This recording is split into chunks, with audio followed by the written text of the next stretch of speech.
Hey, if you're looking for a quiet corner of the internet to rest your tired mind and heart, I'm here for you. Come sit with me. My name is Danal. I'm gonna read you something while you hold yourself a little bit tighter.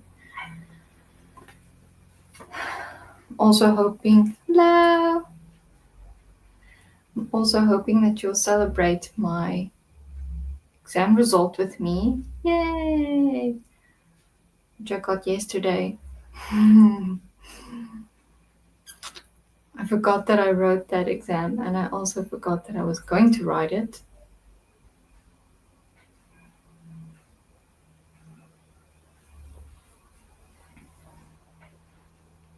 And it was also the first exam that I sat in like 6 years. So, okay.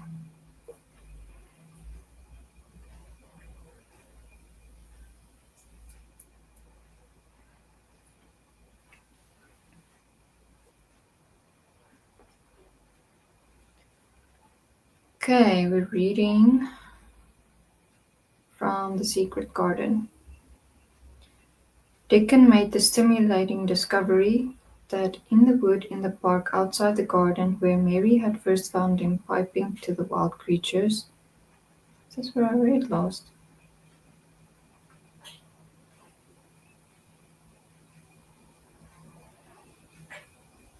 Oh, tell us that she has been most bounteous in our gratitude is extreme. And then forgetting his grandeur, he fell to and stuffed himself with buns and drank milk out of a pail in copious draughts in the manner of any hungry little boy who had been taking unusual exercise and breathing in moorland air, and whose breakfast was more than 2 hours behind him. This was the beginning of many agreeable incidents in the same kind. They have actually awoke to the fact that as Mrs. Sowerby had 14 people to provide food for, she might not have enough to satisfy 2 extra appetites every day. So they asked her to let them send some of their shillings to buy things. Dickon made the stimulating discovery that in the wood in the park outside the garden where Mary had first found him piping to the wild creatures, there were a deep little hollow where you could build a sort of tiny oven with stones and roast potatoes and eggs in it. Roasted eggs were a previously unknown luxury, and very hot potatoes with salt and fresh butter in them were fit for a woodland king. Besides being deliciously satisfying, you could buy both potatoes and eggs and eat as many as you liked without feeling as if you were taking food out of the mouths of 14 people. Every beautiful morning, the magic was worked by the mystic circle under the plum tree, which provided a canopy of thickening green leaves after its brief blossom time was ended. After the ceremony, Colin always took his walking exercise, and throughout the day he exercised his newly found power at intervals. Each day he grew stronger and could walk more steadily and cover more ground. Each day his belief in the magic grew stronger, as well as it might. He tried one experiment after another, as he felt himself gaining strength, and it was Dickon who showed him the best things of all. "Yesterday," he said one morning after an absence, "I went to the Thwaite for mother, and near the Blue Cow Inn I seed Bob Haworth. He's the strongest chap on the moor. He's the champion wrestler, and he can jump higher than any other chap and throw hammer farther. He's gone all the way to Scotland for the sport some years. He's known me ever since I was a little onion. He's friendly and sort, and I asked him some questions. The gentry calls him an athlete, and I thought of thee, Master Colin, and I says, how did they make the muscles stick out that way, Bob? Did they do anything extra to make thyself so strong? And he says, well, yes, lad, I did. A strong man in a show that came to Thwaite once showed me how to exercise my arms and legs and every muscle in my body. And I says, could a delicate chap make himself stronger with them, Bob? And he laughed and says, art that the delicate chap? And I says, no, but I knows a young gentleman that's getting well of a long illness, and I wish I knowed some of them tricks to tell him about. I didn't say no names, and he didn't ask none. He's friendly, same as I said, and he stood up and showed me a good-natured like, and imitated what he did till I knowed it by heart. Colin had listened excite. Colin had been listening excitedly. Can you show me? He cried. Will you? Aye, to be sure, Deacon answered, getting up. But he says thou mun do gentle at first, and be careful not to tire thyself. Rest in between times, and take deep breaths, and don't overdo. I'll be careful, said Colin. Show me, show me. Dickon, you are the most magic boy in the world. Dickon stood up on the grass and slowly went through a carefully practical but simple series of muscle exercises. Colin watched them with widening eyes. He could do a few while he was sitting down. Presently he did a few gently while he stood upon his already steadied feet. Mary began to do them also. Soot, who was watching the performance, became much disturbed and left his branch and hopped about restlessly because he could not do them too. From that time the exercises were part of the day's duties as much as the magic was. It became possible for both Colin and Mary to do more of them each time they tried. And such appetites were the results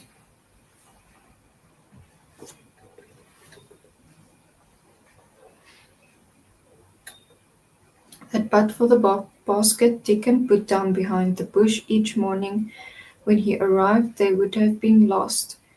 But the little oven in the hollow and Mrs. Sowerby's bounties were so satisfying that Mrs. Medlock and the nurse and Dr. Craven became mystified again. You can trifle with your breakfast and seem to disdain your dinner, if you are full to the brim with roasted eggs and potatoes and richly frothed new milk, and oatcakes and buns, and healthier honey, and heather honey and clotted cream. They are eating next to nothing, said the nurse. They'll die of starvation if they can't be persuaded to take some nourishment. And yet see how they look. Look, exclaimed Mrs. Medlock indignantly. I, I'm moithered with the death of them. They're a pair of young Satans, bursting their jackets one day, and the next turning up their noses at the best meals cook can tempt them with. Not a mouthful of that lovely young fowl and bread sauce did they set a fork into yesterday, and the poor woman fair invented a pudding for them, a back and back it sent. She almost cried. She's afraid she'll be blamed if they starve themselves into their graves. Dr. Craven came and looked at Colin long and carefully.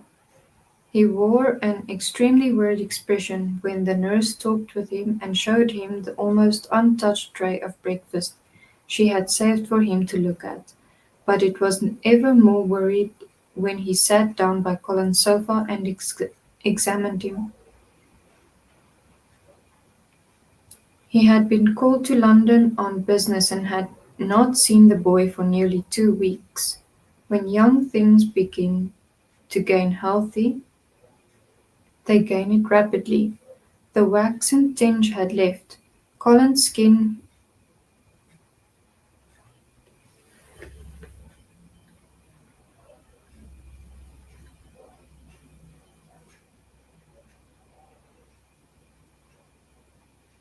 Colin's skin and a warm rose showed through it.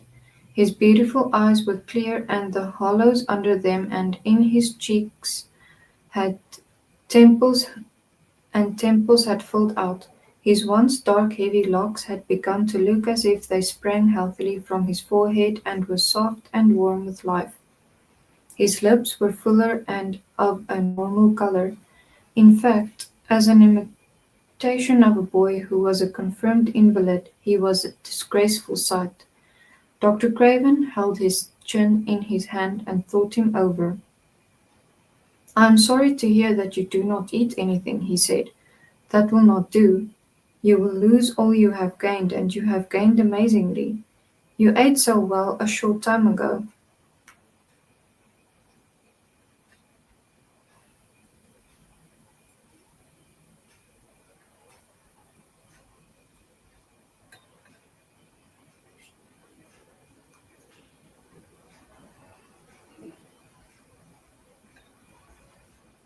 "I told you it was an unnatural appetite," answered Colin. Mary was sitting on a stool near by, and she suddenly made a very queer sound which she had tried so violently to repress that she ended by almost choking. "What's the matter?" said Dr. Craven, turning to look at her. Mary became quite severe in her manner. "It was something between a sneeze and a cough," she replied with a reproachful dignity, "and it got into my throat. But," she said afterward to Colin, "I couldn't stop myself.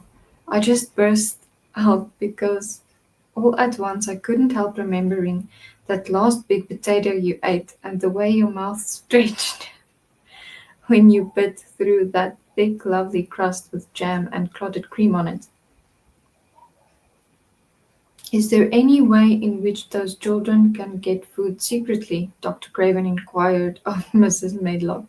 "There's no way, unless they dig it out of the earth or pick it off the trees," Mrs. Medlock answered. "They stay out in the grounds all day and see no one but each other, and they want anything different to eat from what's sent up to them. They need only ask for it." "Well," said Dr. Craven, "as long as going without food agrees with them, we need not disturb ourselves. The boy is a new creature." "So is the girl," said Mrs. Medlock. "She's begun to be downright pretty, since she's filled out and lost her ugly little sour look. Her hair's grown thick and healthy looking, and she's got a bright colour, the glummest ill-natured little thing she used to be, and now her Master Colin laughed together like a pair of crazy young ones. Perhaps they're growing fat on that." "Perhaps they are," said Dr. Craven. "Let them laugh."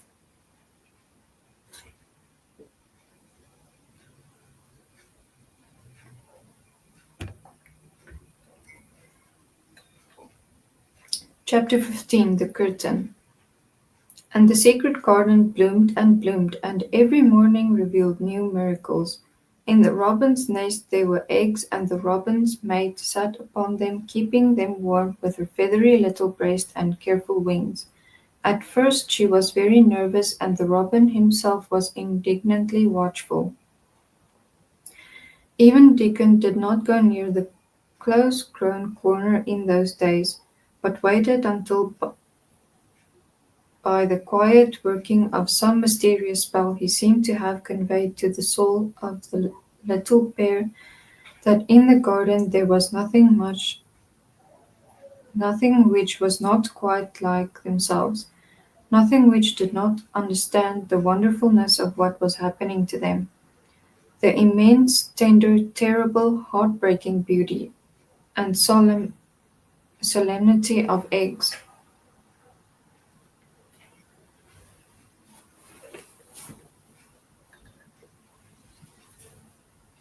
If there had been one person in that garden who had not known through all his or her innermost being that if an egg were taken away or hurt the whole world would whirl around and crash through space and come to an end. If there had been even one who did not feel it and act accordingly, there could have been no happiness even in that golden springtime air. But they all knew it and felt it, and the robin and his mate knew they knew it. At first the robin watched Mary and Colin with sharp anxiety. For some mysterious reason he knew he need not watch Dickon. The first moment he set his dew-bright black eye on Dickon, he knew he was not a stranger but a sort of robin without beak or feathers. He could speak robin, which was a quite distinct language, not to be mistaken for any other. To speak robin to a robin is like speaking French to a Frenchman. Dickon always spoke it to the robin himself, so the queer gibberish he used when he spoke to humans did not matter in the least. The robin thought he spoke this gibberish to them because they were not intelligent enough to understand feathered speech. His movements were also robin. They never startled one by being sudden enough to seem dangerous or threatening. Any robin could understand Dickon, so his presence was not even disturbing. But at the outset it seemed necessary to be on guard against the other two. In the first place the boy creature did not come into the garden on his legs.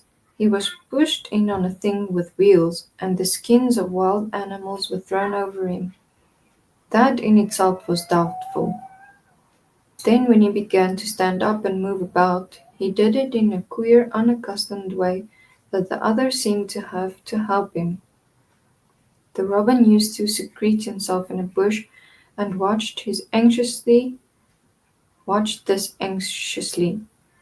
His head tilted first on one side and then on the other. He thought that the slow movements might mean that he was preparing to pounce, as cats do. When cats are preparing to pounce, they creep over the ground very slowly. The robin talked this over with his mate a great deal for a few days, but after he decided not to speak of the subject because her terror was so great that he was afraid it might be injurious to the eggs.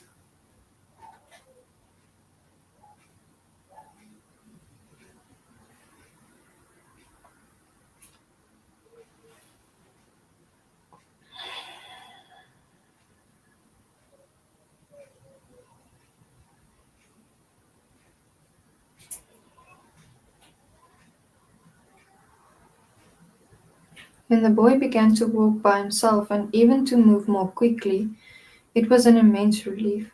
But for a long time it seemed a long time to the robin.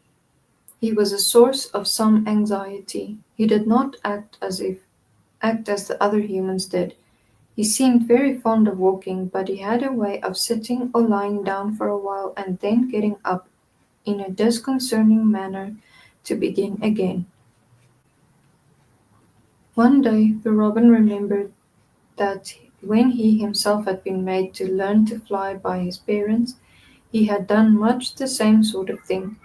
He had taken short flights of a few yards and that had been obliged to rest. So it occurred to him that this boy was learning to fly, or rather walk. As he mentioned this to his mate, and when he told her that the eggs would probably conduct themselves in the same way after they were fledged as watched, she wa- she was quite comforted and even became eagerly interested, and derived great pleasure from watching the boy over the edge of her nest, though she always thought that the eggs would be much cleverer and learn more quickly. But then she said indulgently that humans were always more clumsy and slow than eggs, and most of them never seemed really to learn to fly at all. You never met them in the air or on tree tops. After a while the boy began to move about as the others did, but all three of the children at times did unusual things. They would stand under the trees and move their arms and legs and heads about in a way which was neither walking nor running nor sitting down. They went through these movements at intervals every day, and the robin was never able to explain this to his mate, what they were doing or trying to do. He could only saw that he was sure that the eggs would never flap about in such a manner. But as the boy would speak robin so fluently was doing the thing with them, Birds could be quite sure that the actions were not of a dangerous nature.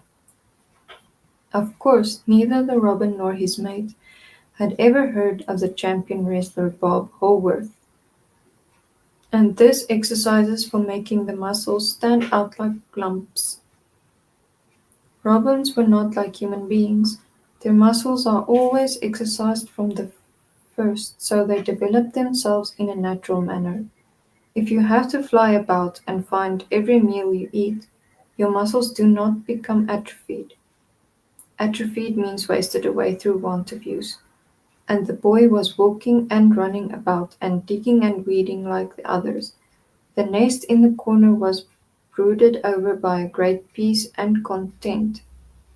Fears for the eggs became things of the past, knowing that your eggs were as safe as if they were locked in a bank vault, and the fact that you could watch so many curious things going on made setting a most entertaining occupation.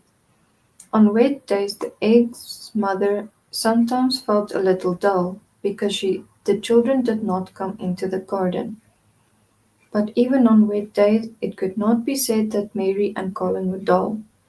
One morning when the rain streamed down unceasingly and Colin was beginning to feel a little restive, as he was obliged to remain on his sofa because it was not safe to get up and walk about, Mary had an inspiration.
Now that I'm a real boy, Colin had said, my legs and arms, all my body are so full of magic that I can't keep them still. They want to be doing things all the time. Do you know that when I awaken in the morning, Mary, when it's quite early and the birds are just shouting outside and everything seems to be shouting for joy, even the trees and things we can't really hear, I feel as if I must jump out of bed and shout myself. If I did it, just think what would happen. Mary giggled inordinately. The nurse would come running, and Mrs. Medlock would come running, and they would be sure you had gone crazy, and they'd send for the doctor, she said. Colin giggled himself. He could see how they would all look, how horrified by his outbreak, and how amazed to see him standing upright. I wish my father would come home, he said. I want to tell him myself. I want, I'm always thinking about it, but we couldn't go on like this much longer. I can't stand lying still and pretending, and besides, I look too different. I wish it wasn't raining today. It was then Mistress Mary had her inspiration. Colin, she began mysteriously, do you know how many rooms there are in this house? About 1,000, I suppose, he answered. There's about 100. No one ever goes into, said Mary. And one rainy day I went and looked into ever so many of them. No one ever knew, though Mrs. Medlock nearly found me out. I lost my way when I was coming back, and I stopped at the end of your corridor. That was the second time I heard you crying. Colin started up on his sofa. 100 rooms no one goes into, he said. It sounds almost like a secret garden. I suppose we go look and suppose we go and look at them. Wheel me in my chair and nobody would know we went. That's what I was thinking, said Mary. No one would dare to follow us. There are galleries where you could run. We could do our exercises.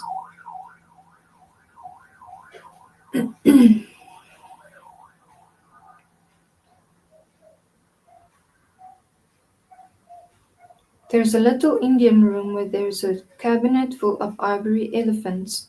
There are all sorts of rooms. Ring the bell, said Colin.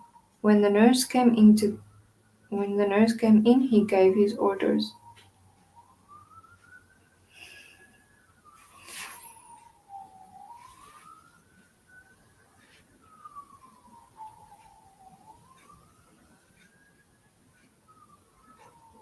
I want my chair, he said. Miss Mary and I are going to look at the part of the house which is not used. John can push me as far as the picture gallery because there are some stairs.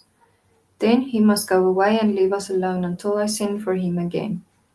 Rainy days lost their terrors that morning.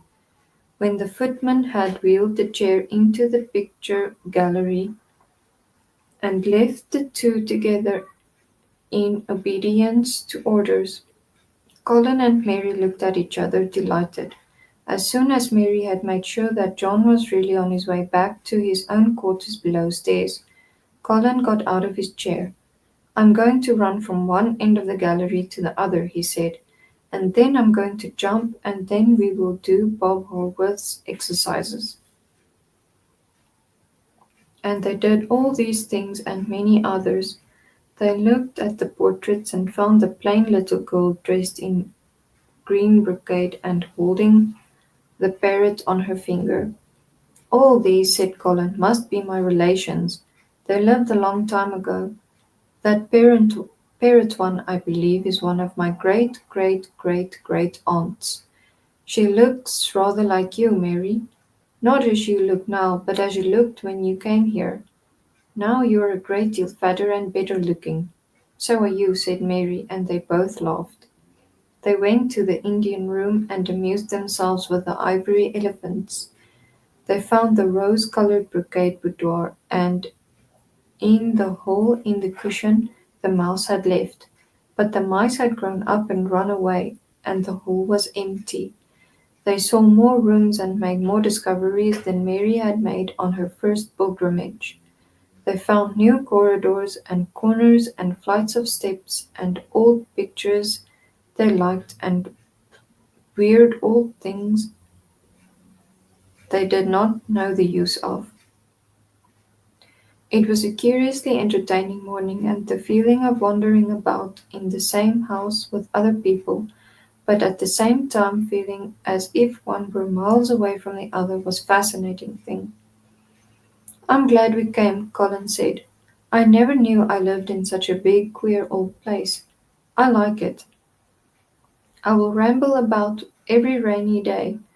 We shall always be finding new queer corners and things. That morning they had found, among other things, such good appetites that when they returned to Colin's room it was not possible to send the luncheon away untouched. When the nurse carried the tray downstairs, she slapped it down on the kitchen dresser so that Mrs. Loomis, the cook, could see the highly polished dishes and plates. "Look at that," she said. "This is a house of mystery, and those two children are the greatest mysteries in it."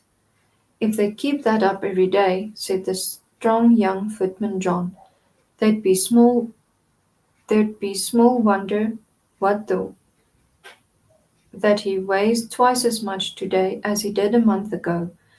I should have to give up my place in town for fear of doing my muscles an injury."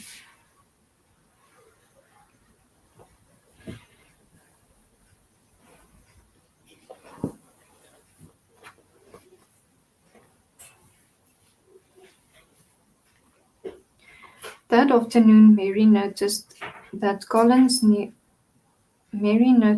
something new had happened in Colin's room. She had noticed it the day before but had said nothing because she thought the change might have been made by chance. She said nothing today, but she sat and looked fixedly at the picture over the mantel. She could look at it because the curtain had been drawn aside. That was the change she noticed. "I know what you want me to tell you," said Colin, after she had stared a few minutes. "I always know when you want me to tell you something. You are wondering why the curtain is drawn back. I am going to keep it like that." "Why?" asked Mary. "Because it doesn't make me angry any more to see her laughing. I wakened when it was bright moonlight 2 nights ago, and felt as if the magic was filling the room and making everything so splendid that I couldn't lie still. I got up and looked out the window. The room was quite light, and there was a patch of moonlight on the curtain, and somehow that made me go and pull the cord. She looked right down at me as if she were laughing, because she was glad I was standing there. It made me like to look at her. I want to see her laughing like that all the time. I think she must have been a sort of magic person, perhaps." "You are so like her now," said Mary, "that sometimes I think perhaps you are her ghost made into a boy." That idea seemed to impress Colin. He thought it over and then answered her slowly. "If I were her ghost, my father would be fond of me."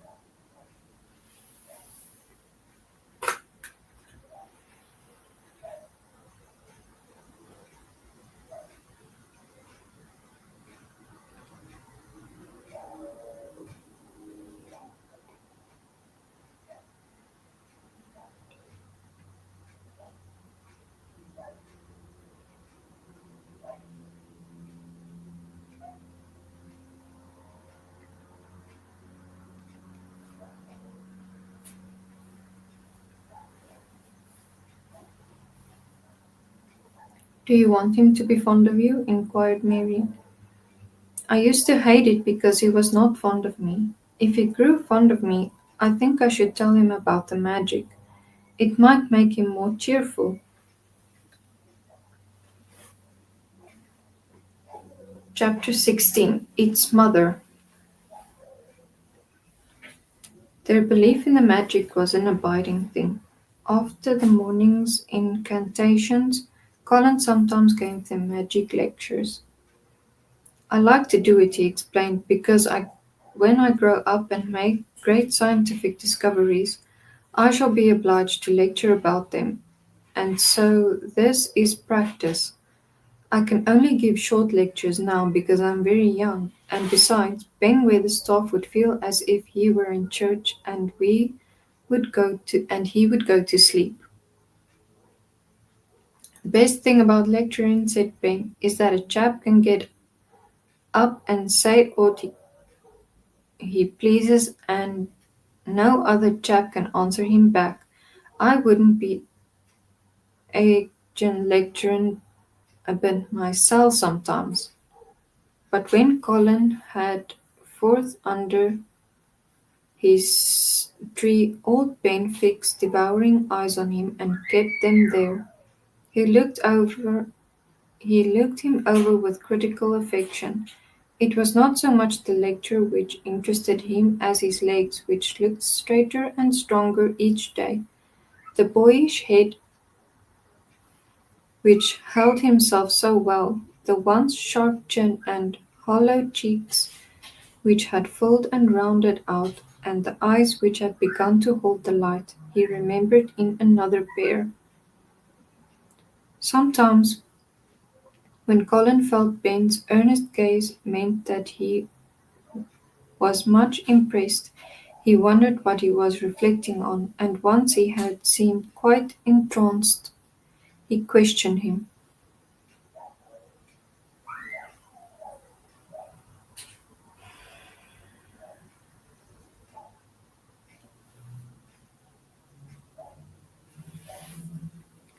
What are you thinking about, Ben Weatherstaff? He asked. I was thinking, Ben answered, as I'd warned thou's gone up 3 or 4 pounds this week. I was looking at their calves and their shoulders. I'd like to get thee on a pair of scales. It's the magic and Mrs. Sowerby's buns and milk and things, said Colin. You see, the scientific experiment has succeeded. That morning Dickon was too late to hear the lecture. When he came, he was ruddy with running, and his funny face looked more twinkling than usual.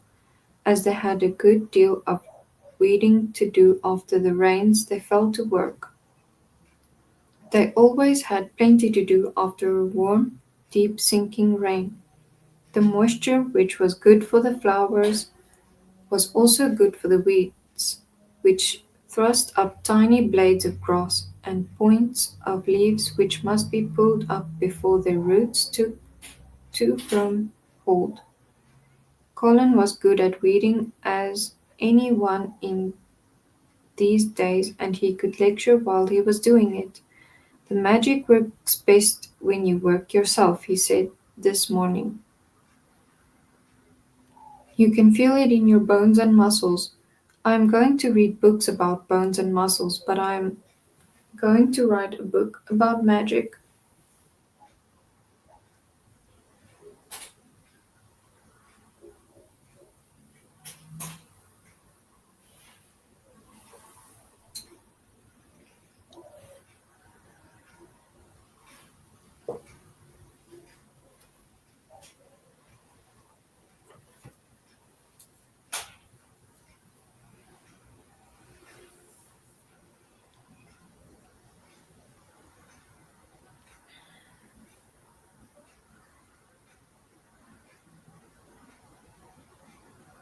I am making it up now.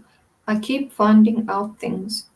It was not very long after he had said this that he had laid down his trowel and stood up on his feet. He had been silent for several minutes, and they had seen that as he was thinking out lectures, as he often did. When he dropped his trowel and stood upright, it seemed to Mary and Dickon as if a sudden strong thought had made him to do it.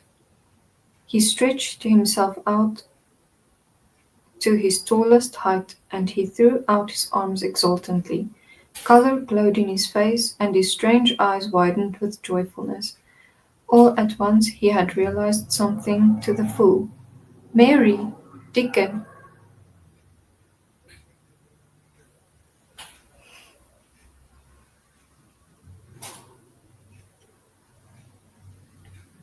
he cried. "Just look at me!" They stopped their weeding and looked at him.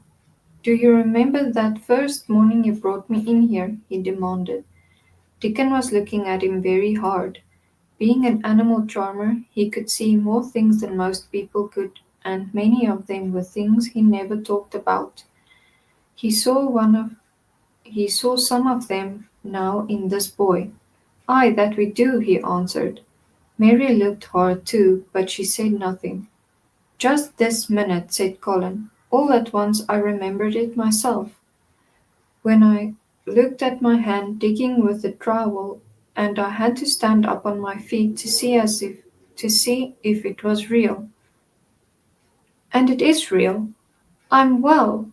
I'm well." "Aye, that thou art," said Dickon. "I'm well. I'm well," said Colin again, and his face went quite red all over. He had known it before in a way. He had hoped it, and felt it, and thought about it. But just at that minute something had rushed all through him, a sort of rapturous belief and realization, and it had been so strong that he could not help calling out. "I shall live for ever and ever and ever," he cried grandly. "I shall find out thousands and thousands of things. I shall find out about people and creatures and everything that grows, like Dickon, and I shall never stop making magic. I'm well. I'm well. I feel as if I want to shout out something thankful, joyful." Ben Weatherstaff, who had been working near a rose bush, glanced at him. Thou might sing the doxology, he suggested in his driest grunt. He had no opinion of the doxology, and he did not make the suggestion with any particular reverence.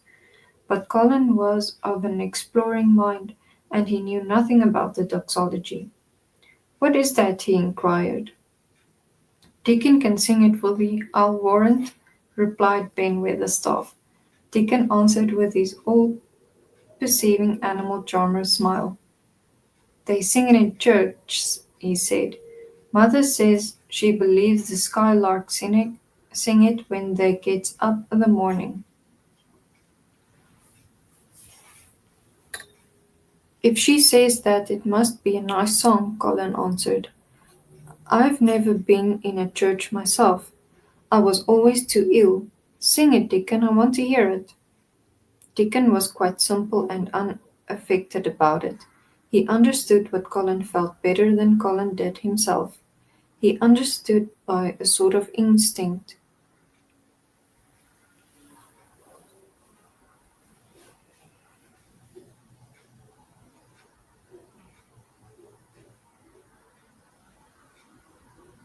A sort of instinct so natural that he did not know it was understanding.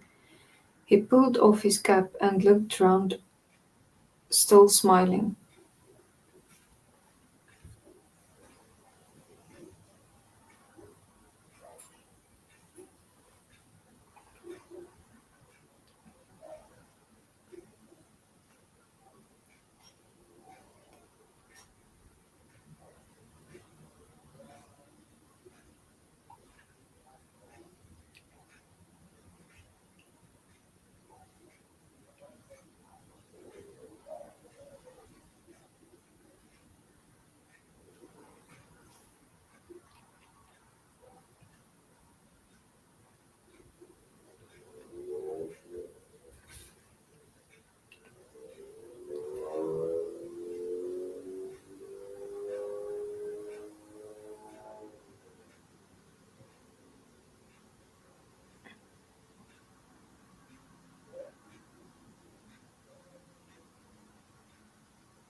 "Thou must take off thy cap," he said to Colin, "and so mun thou ben, and so mun stand up thy nose." Colin took off his cap, and the sun shone on and warmed his thick hair as he watched Dickon intently. Ben Weatherstaff scrambled up from his knees and bared his head too, with a sort of puzzled, half-resentful look on his old face, as if he didn't know exactly what he was doing, this remarkable thing. Dickon stood out among the trees and rose bushes and began to sing in quite a simple matter-of-fact way, and in a nice strong boy voice. "Praise God from whom all blessings flow. Praise him, all creatures here below. Praise him above, ye heavenly host. Praise Father, Son, and Holy Ghost. Amen." When he had finished, Ben Weatherstaff was standing quite still with his jaws set obstinately, but with a disturbed look in his eyes fixed on Colin. Colin's face was thoughtful and appreciative. "It was a very nice song," he said. "I like it. Perhaps it means just what I mean when I want to shout out that I am thankful to the magic." He stopped and thought in a puzzled way. Perhaps they are both the same thing. How can we know exact names of everything? Sing it again, Dickon. Let us try, Mary. I want to sing it too. It's my song. How does it begin? Praise God from whom all blessings flow? And they sang it again, and Mary and Colin lifted their voices as musically as they could, and Dickon swelled quite loud and beautiful. And at the second line, Ben Weatherstaff raspingly cleared his throat, and at the end and third line he joined in with such vigor that it seemed almost savage, and when the Amen came to an end, Mary observed that the very same thing had happened to him, which had happened when he found out that Colin was not a cripple. His chin was twitching, and he was staring and winking, and his leathery old cheeks were wet.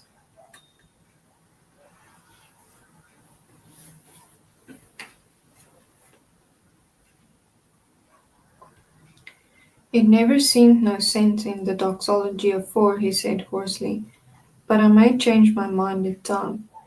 I should say they've gone up £5 this week, Mr. Colin, 5 of 'em.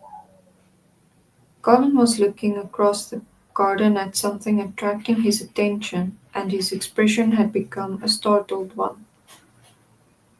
"Who is it coming in here?" he said quickly. "Who is it?" The door in the ivied wall had been pushed gently open and a woman had entered. She had come in with the last line of their song, and she had stood still listening and looking at them, with the ivy behind her, the sunlight drifting through the trees and draping her long blue cloak, and her nice fresh face smiling across the greenery. She was rather like a softly coloured illustration in one of Colin's books. She had wonderful affectionate eyes which seemed to take everything in, all of them, even Ben Weatherstaff and the creatures, and every flower that was in bloom. Unexpectedly, as she had appeared, not one of them felt that she was an intruder at all. Deacon's eyes lighted like lamps. "It's mother, that's who it is!" he cried and went across the grass and at a run. Colin began to move toward her too, and Mary went with him. They both felt their pulses beat faster. "It's mother," Deacon said again, and they met halfway. "I know they wanted to see her, and told her where the door was hid."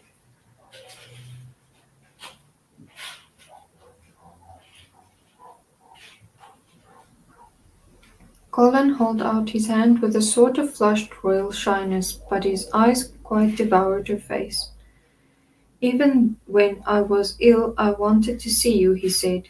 "You and Deacon and the secret garden. I'd never wanted to see anyone or anything before." The sight the sight of his uplifted face brought up a sudden change in her own. She flushed, and the corners of her mouth shook, and a mist seemed to sweep over her eyes. "Ay, dear lad," she broke out tremulously. "Ay, dear lad," as if she had not known she were going to say it. And she did not say Mr. Colin, but just "dear lad," quite suddenly. She might have said it to Dickon in the same way, but she had seen something in his face which touched her. Colin liked it.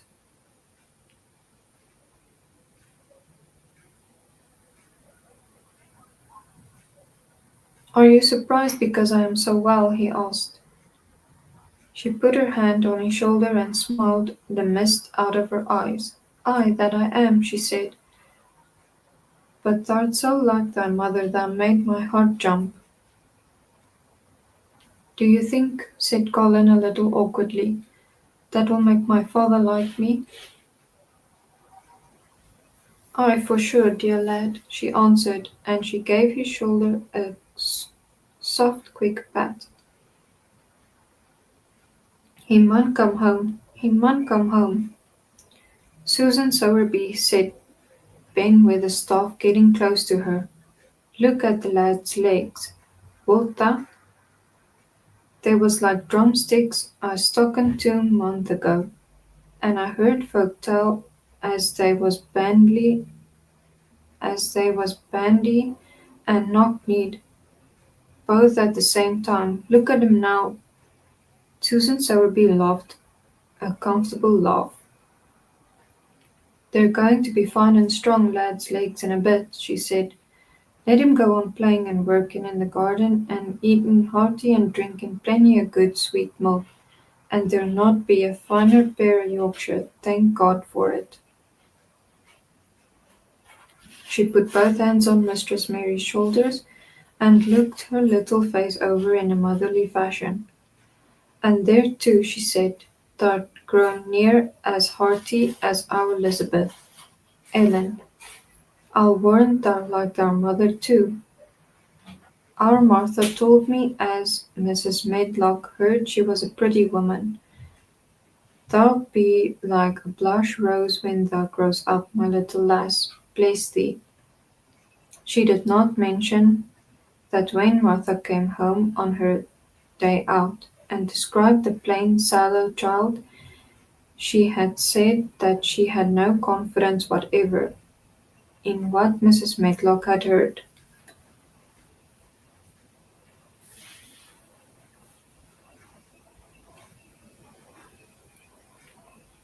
It doesn't stand to reason that a pretty woman could be the mother of such a foul little lass, she had added obstinately.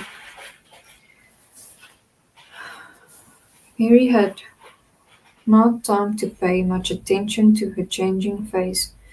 She had only known that she looked different, and seemed to have a great deal more hair, and that it was growing very fast. But remembering her pleasure in looking at the Mem Sahib in the past, she was glad to hear that she might some day look like her. Susan Sowerby went round their garden with them, and was told the whole story of it, and shown every bush and tree which had come alive. Colin walked on one side of her, and Mary on the other. Each of them kept looking up at her comfortable rosy face, secretly curious about the delightful feeling she gave them, a sort of warm, supported feeling. It seemed as if she understood them as Dickon understood his creatures. She stooped over the flowers and talked about them as if they were children.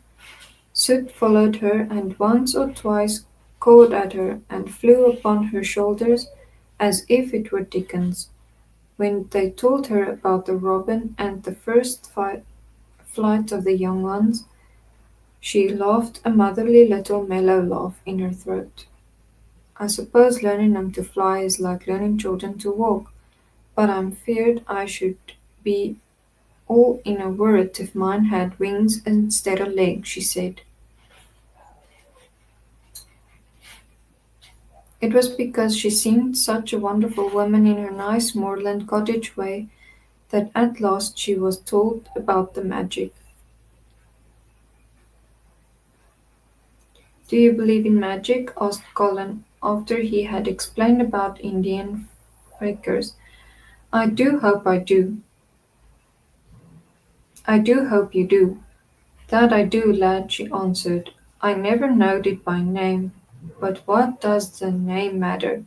I warrant they call it a different name in France, in a different one in Germany, and the same thing as said the seed swollen and the sun shining made thee a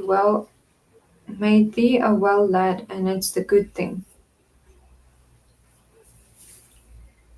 It is like us poor fools and as think it matters if us is called out of our names.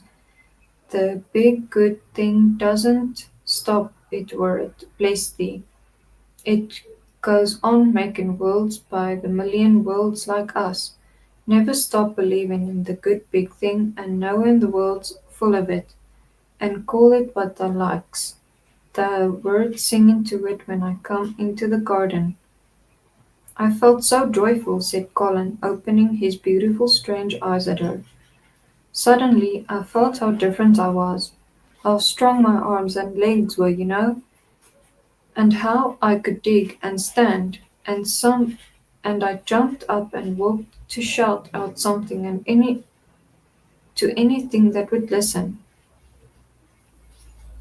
The magic listened, and thus sung the doxology. It would, that, it would have listened to anything that sung. It was the joy that mattered. Ay, lad, that name stood the joy maker, and he gave his shoulders a quick soft pat again. She had packed a basket which had a regular feast this morning, and when the hungry hour came and Dickon brought it out from its hiding place, she sat down with them under their tree and watched them devour the food, laughing and quite gloating over their appetites. She was full of fun and made them laugh at all sorts of odd things. She told them stories in broad Yorkshire and taught them new words. She laughed as if she could not help it when they told her of the increasing difficulty there was in pretending that Colin was still a fretful invalid. You see, we can't help laughing nearly all the time, and when we are together, Colin explained Colin, and it doesn't sound ill at all. We try to choke it back, but it will burst out, and that sounds worse than ever.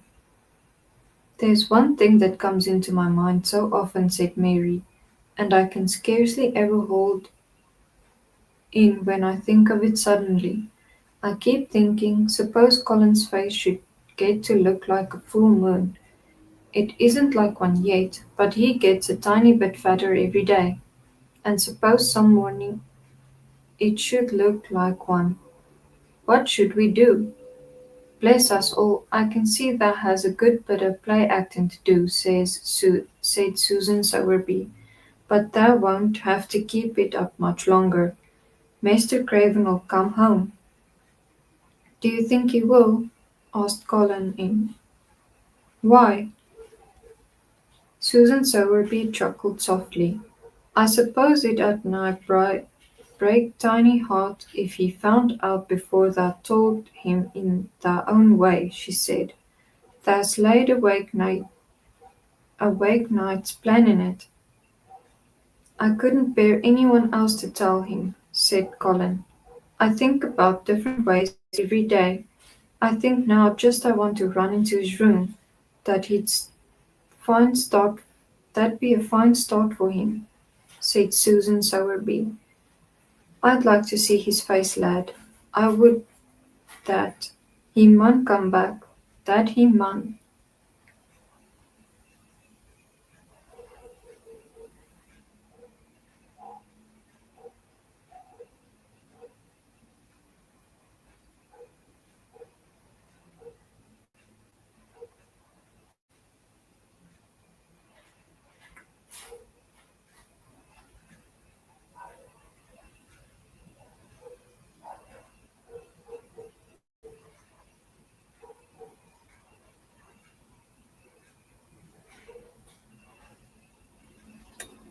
Okay, I'm gonna stop there for this evening. Thank you that we could sit together.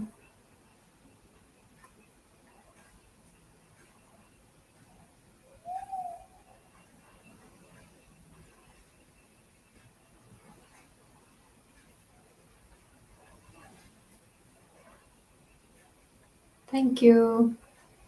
Same to you.